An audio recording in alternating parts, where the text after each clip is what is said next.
Hello everyone, you are watching Learn with Devraj. If you like our videos, please subscribe our YouTube channel and press the bell icon to get regular update. तो हम start करेंगे आज cost accounting का बहुत important topic inventory valuation method. ये method हमें बताता है कि कितनी कंपनी ने इन्वेंट्री रिसीव की वेंडर से और कितनी इशू की प्रोडक्शन डिपार्टमेंट को और उस पर कितनी कॉस्ट आई।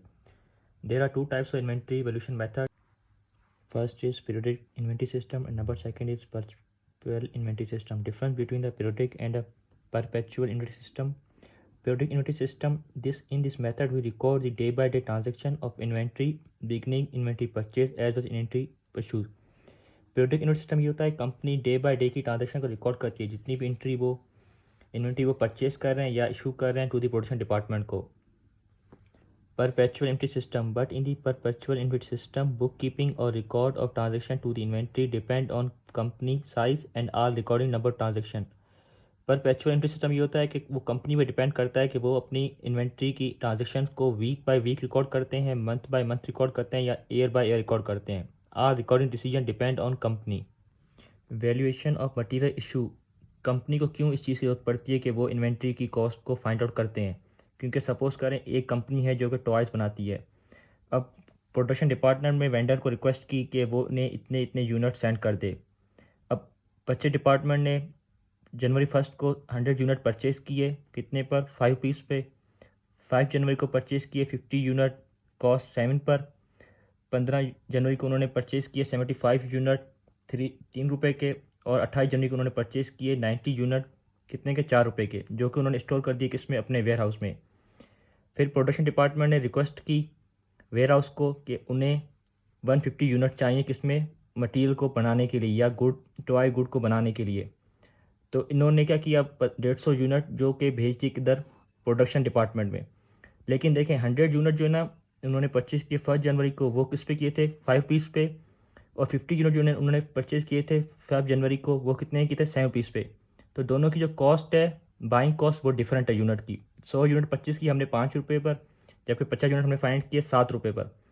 तो कंपनी चीज़ को कैसे मेजर करेगी कि उनको एक टॉय गुड बनाने पर कितनी कॉस्ट पड़ रही है, क्योंकि उन्होंने 100 यूनिट जो परचेज़ किए थे वेंडर से वो किए थे 5 रुपये पर, और 50 यूनिट उन्होंने परचेज़ किए 7 रुपये में। तो एंड दी एंड उनको एक टॉय बनाने पर कितनी कॉस्ट आ रही है। तो उसको कॉस्ट फाइंड करने के लिए हमने 4 टाइप्स के कॉस्टिंग मेथड पढ़ने हैं। परफॉर्मा ऑफ स्टॉक लेजर या इन्वेंट्री लेजर। अब एक लेजर जो वो होता है जो कि हम फाइनेंशियल अकाउंटिंग में पढ़ते हैं, कैश या कोई इक्विपमेंट डेबिट क्रेडिट। लेकिन लेजर की जो मीनिंग है ना इन्वेंट्री वैल्यूएशन में, वो थोड़ी डिफरेंट है।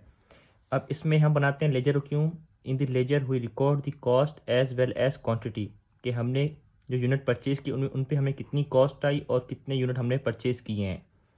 तो इसको बनाने के लिए लेजर को हमें 4 सेक्शन बनाने। सबसे पहला सेक्शन डेट का, कि किस डेट को हमने इन्वेंट्री परचेज़ की थी।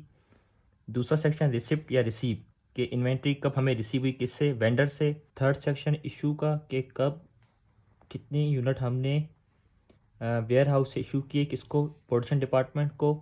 Then fourth section is balance, कि इशू करने के बाद वेयर हाउस में कितनी इन्वेंट्री और रह गई है।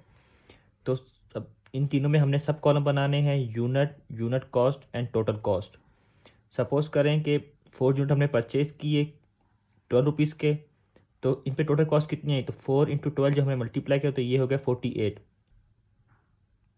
तो हमने तीनों सेक्शन में इनके सब कॉलम बना देने हैं, जैसे कि रिसीव में unit cost total cost, same as for issue unit cost total cost, and last one is balance unit cost and total cost. Method of valuation of inventory. अब इन्वेंट्री की जो वैल्यू है या उसकी जो कॉस्ट है उसको फाइंड करने के 4 डिफरेंट मेथड हैं। सबसे पहला है FIFO means first in first out. Then second is LIFO, last in first out. HIFO, highest in first out. Then fourth one is average costing method.